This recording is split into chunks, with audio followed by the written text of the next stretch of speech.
Olá pessoal, hoje a nossa aula é sobre força, eu sou a professora Sayonara Chagas e a disciplina é Física. Vamos ver a seguir um vídeo para a gente ter uma ideia sobre o que é a força e como é que a gente pode representar essa força.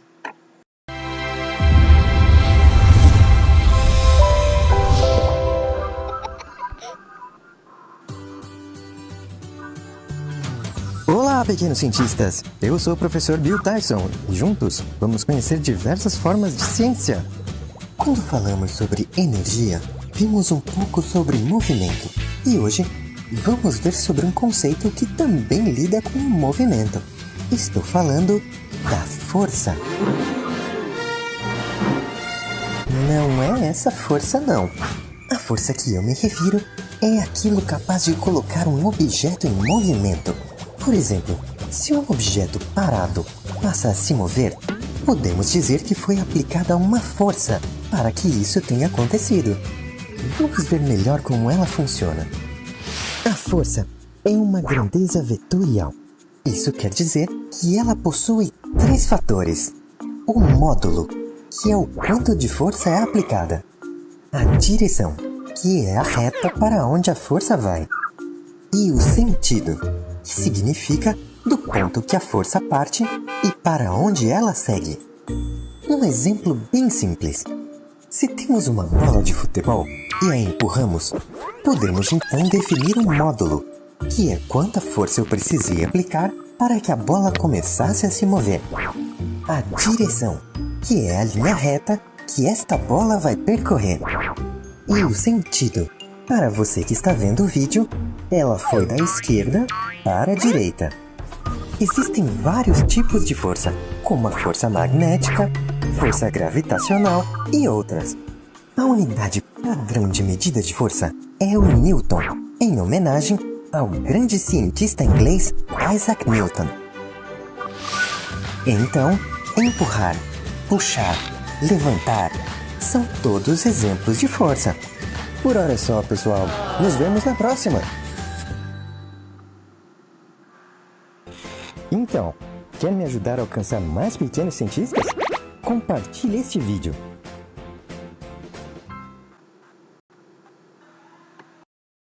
Bom, então depois que a gente viu esse vídeo, né, esse desenho a respeito da força, a gente vai tentar formalizar melhor esse conceito, né?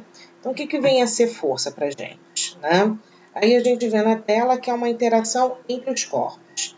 Essa interação, ela é capaz de fazer o quê, né, entre os corpos que estão interagindo? É capaz de colocar um corpo em movimento, é capaz de deformar um corpo, é capaz de parar um corpo, né? Então, essa força, ela tem essas múltiplas utilidades, tá?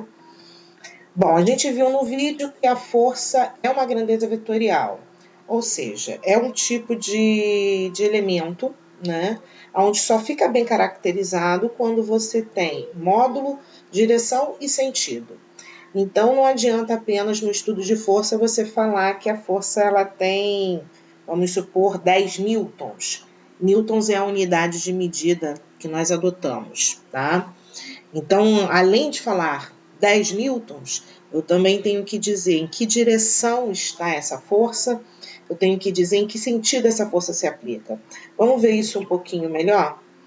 A gente vai representar essa força através de um desenho e ela vai ser uma seta, tá? Então, vocês estão vendo aí uma seta, né? E tem assim, um F igual a 50N.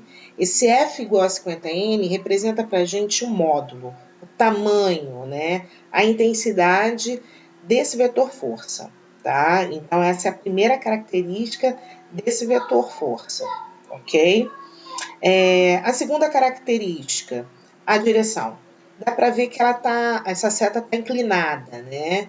Então, ela mostra para que lado, em que direção, na verdade, né, estaria apontada essa força, tá?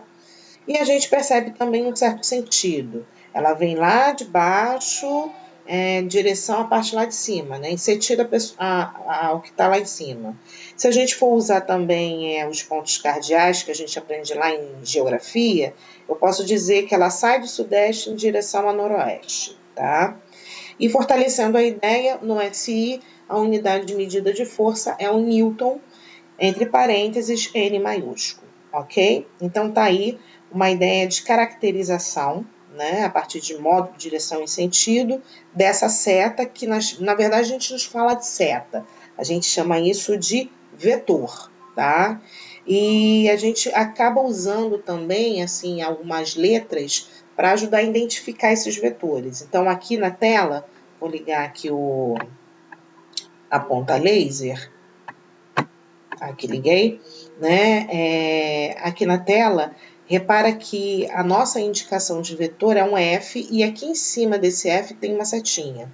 Essa setinha aqui é sempre apontada para a direita, tá? E é para caracterizar que essa letrinha aqui é uma indicação de uma grandeza vetorial, ok? Então, vamos para o próximo slide. Vamos falar agora um pouquinho de tipos de força, tá? Então, vou apresentar para vocês algumas forças que a gente mais utiliza no estudo da mecânica. Então, a gente tem aí, vamos representar a força peso e a força normal, tá? Vendo essa seta? Vou chamar ela agora de vetor, tá? Então, esse vetor ele está apontado para cima. Esse vetor ele indica que existe uma força que a gente chama de força normal, N, tá? Essa N aqui, essa força, ela aparece porque esse objeto, vou chamar isso aqui de bloco, ele está apoiado nessa superfície plana e horizontal que vocês estão vendo aqui em azul, tá? Então, essa superfície faz uma força empurrando esse bloco para cima. Então, essa força que a superfície faz empurrando para cima é a força normal. Agora, além desse vetor, né, normal, N, vocês também conseguem ver um outro vetor, né, que a gente está indicando por P, né, e que se chama força-peso, tá? Essa força-peso, ela é uma interação do bloco com o nosso planeta Terra, tá? O nosso planeta faz uma força puxando todos os objetos para o centro do planeta. E a gente indica essa força, né, por P e chamamos essa força de força-peso, tá? Então, esse vetor aqui, ele é sempre vertical e ele é sempre para baixo, porque a gente toma, né, como referencial de que a Terra está sob os nossos pés. Então, está sempre para baixo, tá ok? Então, tá aí dois exemplos de força. Força normal e força-peso. Vamos conhecer outras forças. Bom, tem aqui a força-tensão ou tração, né, que a gente indica pela letra T maiúscula. Então, se eu tiver um bloco, tá, e esse bloco estiver ligado a um fio, e esse fio, por exemplo, preso a um teto, nesse fio você tem a força-tensão, tá? Tá aqui, ó, o vetor tensão, ou tração, né? A gente pode chamar das duas formas. E esse vetor, ele sempre aparece em fios, em hastes, em objetos, né, que ligam um corpo a uma superfície ou a outro corpo, por exemplo, tá? Aqui também no nosso desenho a gente vê de novo a presença da força-peso. A peso sempre vai estar, né, representada em todos os desenhos que a gente vai ver, né, sobre força, tá? Bom, além disso, a gente tem a força de atrito. Essa força de atrito também é uma interação de superfícies, né? Mas só que é uma interação entre duas superfícies. Então, aqui a gente vê uma pessoa empurrando, aqui tem um vetor F, né? Que indica que ela está empurrando esse objeto para lá. E aqui embaixo a gente tem, ó, dois vetores de força de atrito, né? Que são vetores que estão sempre apontados para o sentido contrário do movimento. Então, a estante, ela se movimenta para a direita, mas esses vetores de força de atrito se movimenta para a esquerda, e ele aparece sempre na interação entre, no caso aqui, né, a superfície da base da estante interagindo com a superfície do chão. Tá? Então, uma interação entre duas superfícies, geralmente você tem a presença da força de atrito. Bom, e você tem também a força elástica, que aparece em objetos como molas, elásticos, né? que é uma força que aparece a partir da deformação desses objetos, né? Então, uma mola, se você pegar a mola e você comprimir a mola, né, e depois soltar, como aconteceu aqui, você vai ver a presença dessa força elástica, que no futuro a gente vai entender melhor como é que ela aparece, para que direção ela vai, tá? Então, esses são alguns exemplos de... Bom, agora vamos para a força resultante, né? Que é uma força imaginária que produz sozinho o efeito de várias forças sobre um corpo.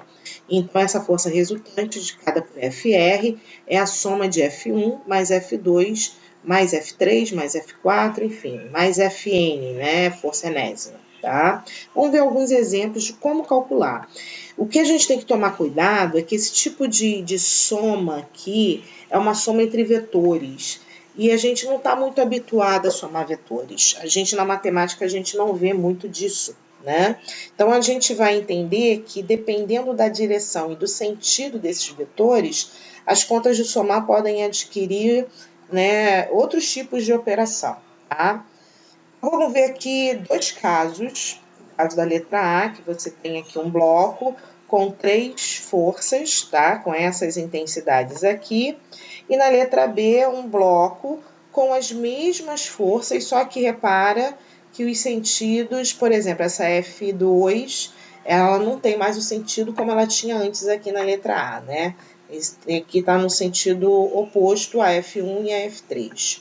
Então, como é que eu calculo a força resultante na letra A? Vejamos. Primeiro, eu pego a ideia de que essa força resultante é um somatório, né? E nesse caso, todas essas 3 forças estão indicadas para a direita, então a gente adota sinais positivos, né? E soma esses valores. Então, até aí tudo bem, né? Somei 3 com 4 com 5, isso vai dar 12 newtons. Como é que fica o desenho desse vetor resultante, né? Se a gente for observar aqui, ó, vamos dizer que esse bloco seja esse, e esse vetor grandão aqui seria a união desses 3 vetores, F1, F2, F3. Então, está aqui representado o vetor força resultante, que teria uma intensidade de 12 newtons, uma direção horizontal e um sentido da esquerda para a direita. Essas são as características desse grande, né, vetor resultante. E na letra B, como é que ficaria? Bom, repara que nesse caso, o 4, né, a força F2, ela já ganha um sinal que é negativo, tá? Então, por que esse sinal surge? Porque essa F2 está apontado para a esquerda. Tudo que estiver apontado para a esquerda ou para baixo tem sinal negativo, tá? É o lado oposto. Então, na hora da gente fazer a conta, eu vou ter que pegar F3 menos 4, isso daria, né, menos 1, e somado com mais 5, eu teria o valor de mais 4. Então, essa seria a intensidade da minha força resultante, e aqui eu mostro como é que ficaria agora esse vetor. Então, esse seria o vetor, né, com o mesmo tamanho, né, que tinha F4 aqui, o F2, mas agora apontado para a direita, né, porque quando você pegou os 3 vetores, você viu que tinha mais vetores apontados para a direita, então a resultante acabou sendo para a direita, e essa operação de mais e menos mostra isso, aparece o sinal positivo aí, tá? Vamos ver agora uma outra situação, tá? Onde a gente está trabalhando com o método do paralelogramo, e a situação sempre aparece quando você tem forças, né, ou vetores, né, vamos botar assim, que formam entre si um determinado ângulo. Aqui eu vou chamar esse ângulo de ângulo alfa, tá? Então, aqui eu tenho uma força F2, aqui eu tenho uma força F1, e para poder calcular a força resultante, primeira coisa, né, esse vetor aqui, F1, ele se projeta na parte de cima e eu posso ver isso a partir dessa linha pontilhada. Essa força F2 também se projeta desse lado posto aqui e eu vejo isso a partir dessa linha pontilhada. Então, eu acabo formando aqui, ó, a figura de um paralelogramo, tá vendo? E aí, como é que vou indicar, representar a força resultante? Eu faço uma seta que começa aqui, da origem das 2 forças, e essa seta vai até a extremidade final aqui, onde se cruzam, né, essas duas linhas pontilhadas. Então, isso aqui que vocês estão vendo em azul é a nossa força resultante, é o desenho da força resultante. Mas como calcular isso? Daí eu uso a lei dos cossenos para poder fazer esse cálculo, não vou mostrar aqui a lei, mas depois que você utilizar ele, você tem essa expressão matemática, né, grandinha que está aqui, ó, tá? Então, a força resultante ao quadrado é igual a força F1 ao quadrado mais a força F2 ao quadrado, mais 2 vezes F1 vezes F2 vezes o cosseno desse alfa, desse ângulo. Então, é uma expressão bem compridinha. Então, sempre que esse alfa aqui, né, aparecer, você tiver algum ângulo, você precisa usar a força resultante escrita desta maneira. Então, não é só você pegar os valores de F1 e F2 e somar, não, né?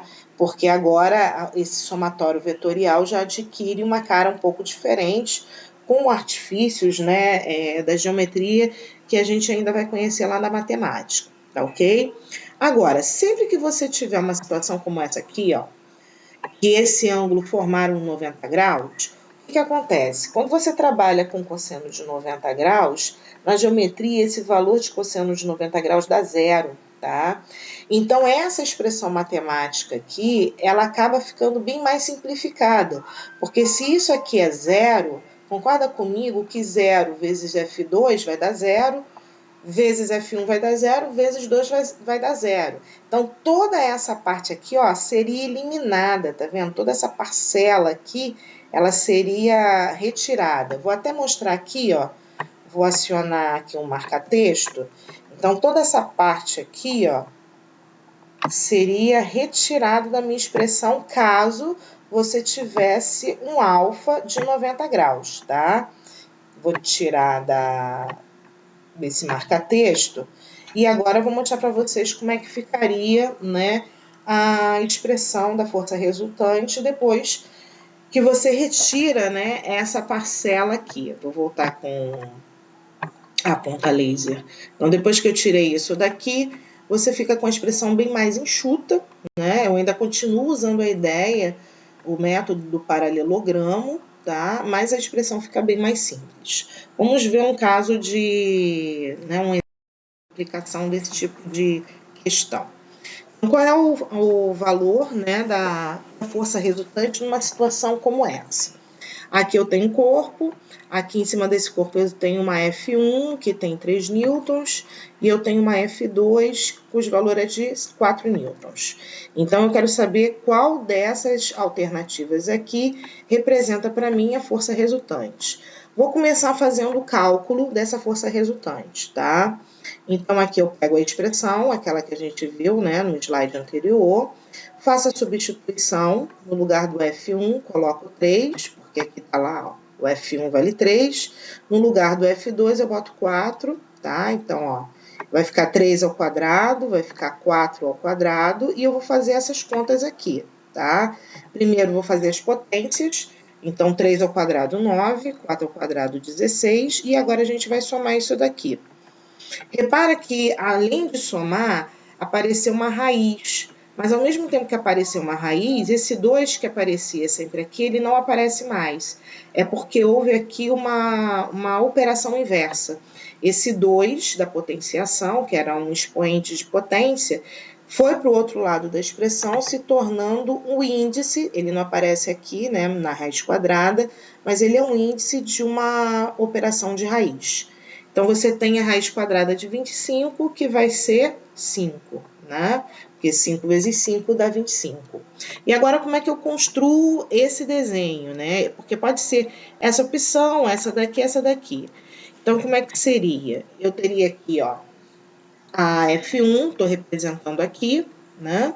Tem aqui a F2, ó, tá vendo? Tá aparecendo aqui do lado, esses dois vetores, formando entre si né, um ângulo de 90 graus. Aí eu faço uma projeção, quer dizer, uma linha tracejada aqui desse lado oposto, faço uma outra linha tracejada desse lado aqui, e agora, finalmente, eu faço o desenho, né, da nossa força resultante. Então, mostra que realmente a nossa opção seria a letra A, tá? A nossa opção correta, porque repara que o desenho aqui, ele é bem semelhante, tem a mesma direção e sentido do desenho da letra A. Ok? Então, a opção seria a letra A, tá certo? Bom, e agora a tarefa de vocês é fazer os exercícios da apostila. Um abraço, até a próxima.